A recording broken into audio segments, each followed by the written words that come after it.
Kids and Cash, Solving a Parent's Dilemma by Kenneth F. Davis and J. Thomas Taylor. Copyright 1979 by Kenneth F. Davis and J. Thomas Taylor. This book consists of 28 chapters and is 280 pages long. The following material appears on the dust jacket of the book. Finally, a book that helps parents relate to their children on the controversial and often delicate subject of money. Kids and Cash provides parents with a simple step-by-step approach for helping children understand and appreciate the value of money. This book is for parents who want answers about allowances, are single and looking for answers to money problems, want their kids to earn and save money, believe a job teaches responsibility, are looking for job ideas they can recommend to their children, are step-parents living with someone else's kids, are interested in preparing their children for the realities of the adult world. Kids and Cash answers questions about basic economic subjects such as inflation, taxes, saving, etc., in simple language using concrete examples kids can understand. The book includes a section on the many ways kids can earn money for themselves, and also recounts how numerous famous people earned money when they were children. Kids and Cash is a book for parents interested in investing in their children's future. Kenneth Forrest Davis is a stockbroker with Jean Witter Reynolds in Palo Alto, California, and is the author of The World of Securities. After earning his degree in international relations at the University of Southern California, he served as a naval aviator. He is a former financial consultant to the California legislature. Mr. Davis has helped raise 2 children and is presently a divorced parent. J. Thomas Taylor co-founded a financial services company before joining the brokerage firm of Loeb Rhodes Hornblower, where he serves as Vice President, Sales. He is listed in Who's Who in America and Who's Who in American Finance. Mr. Taylor has been a father, stepfather, single parent, millionaire, racehorse trainer, and president of his church. Just the right blend of success and failure to co-author this book. Dedication. To Tricia, Julie, Janie, Dana, and Mark. Preface. This book is our attempt to provide parents with a guidebook to handling the subject of money as it relates to children. Few aspects of family life seem to offer as much potential for trouble as does money.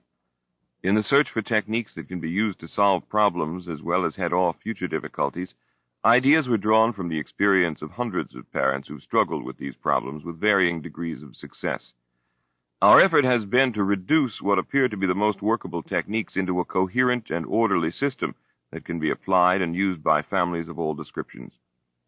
This book is quite different from the book we set out to write in 1970. Then our intent was to address the apparent lack of understanding of our economic system on the part of young people. We later concluded that explanations of how the world works are not enough, that certain basic skills and values relating to money must be developed as well, and that parents can and should play an important role in this process. As we developed this new emphasis, it became apparent that many, perhaps most, parents were unsure about many aspects of handling money with their children. As a result, our subject was again broadened in scope to its present form. We are indebted to the many parents who shared with us their stories of both success and frustration. Also appreciated were the thoughts of several hundred school children on a number of subjects relating to money. The assistance of their teachers in gathering this data is especially appreciated. Our interviews and correspondence with a wide variety of business, sports, and entertainment leaders enable us to include many fascinating stories of how well-known Americans made money when they were kids, and their thoughts on how they feel about working and responsibility. We thank them for taking the time to share their thoughts with us. Special thanks must go to Kathy Davis, Joanne DeCibio, and Peggy Rothwell, who along the way became Peggy Taylor. Each made valuable contributions to the book, and their suggestions and comments resulted in a final product much better than we would have managed on our own. For the time they took from their own work to assist with reading, typing, and putting up with us, they have our gratitude.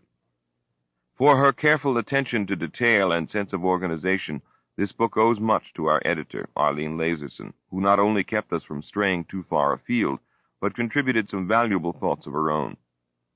Our publishers, Cindy and Charles Tillinghast of Oak Tree Publications in San Diego, provided both encouragement and support throughout. Their valuable assistance in helping us determine how best to approach the subject was an essential part of making this book possible. Chapter 1. Kids and Cash, a Parent's Dilemma. My daughter has to have every new fashion that comes along, Barbara was complaining, and I can't afford it anymore, now that she's 15. Our latest fight was over a $65 pair of boots. I finally told her, that's it. If you want $65 boots, go get a job. I can't seem to make her understand that there are limits to how much money we have to spend. But even if I had it, I still think she should earn at least part of her own money for things like that. My ex-wife complains about money, too, observed Frank. But she claims I spend too much money on the kids. I don't agree. It doesn't seem to me that she and her new husband give the kids enough to get by on. Barbara interrupted. You know how I feel about that. She's at least trying to teach her kids something about the value of money. I wish I'd tried the same thing when my daughter was younger. Your kids will never learn if you come along and buy them whatever they want, especially if it's something your ex-wife doesn't think they should get. Remember the $25 watch you gave your son? It wasn't 3 weeks before it was lost. The thing that frustrates me and your former wife is that you'll buy him another watch and you'll do it just because you feel guilty about the divorce. As long as you keep doing that, those kids will never learn to be responsible for anything. You obviously don't have to be divorced to feel guilty. Just ask Jane, said Jim as he joined the conversation. He nodded in the direction of his wife, who was hoping they could get back to the card game. Money and the kids was a very touchy subject at their house right now, and Jane certainly didn't expect to be discussing it with two of their divorced friends. It had never occurred to her that either Barbara or Frank would have problems with their own kids over money. Jim went on. The cruise we took a month ago was something we'd saved for a long time. We owed ourselves a real vacation now that the kids are older. But we hadn't been back a week when our 17-year-old son Matt announces that he's found a great car for only $750, and can we help him out with some cash? Jane said we'd try, and I said no way. Since then, all I hear from Matt is how we can afford to go on a cruise but can't help him out with a few measly $100. And Jane keeps telling me how we should try harder to be helpful. She thinks I'm being unfair, and I say she's feeling guilty just because we finally spent a couple of bucks on ourselves. But that's not it at all, Jane responded quickly. The car was a good buy, and why shouldn't we help our kids out when we can, even if we don't have a lot extra right now? If I do feel guilty, it's because we've always tried to give the kids money whenever they needed it before. How can we just change things now? The dilemmas these parents face are typical of the problems faced by many parents today, including step-families and families headed by single parents. Particularly affected are parents who have enough money to live comfortably, but who are unsure about how to approach a number of issues where the kids and money are concerned. These dilemmas generally revolve around two central issues. 1. How can I handle day-to-day money matters that involve the kids in a way that everyone in the family, kids and parents alike, feels is reasonable and fair? At the same time, 2. What steps can I take to make sure my kids acquire the basic money skills and attitudes they need in order to be responsible and productive adults? These are not easy questions to answer. Sometimes the means we choose to make the day-to-day interactions smoother seem to contradict the goal of teaching the kids responsibility for their future. Parenthood was once much simpler. Parents raised their kids the same way they had been raised themselves. Their children would go on to do the same. Society and the world moved more slowly. Changes happened over generations. In earlier times, kids worked and helped out in many ways. They milked cows, fed chickens, and collected the eggs. Older kids plowed and harvested. There generally was little excess income. If all the family's efforts brought in enough to feed, clothe, and shelter its members, that was success. Anything extra was cause for congratulations. Spending decisions in this environment were easy. At first, even with the change to an industrial economy, kids continued to work. They marched off, often to the same factories as their dads, and brought home their pay.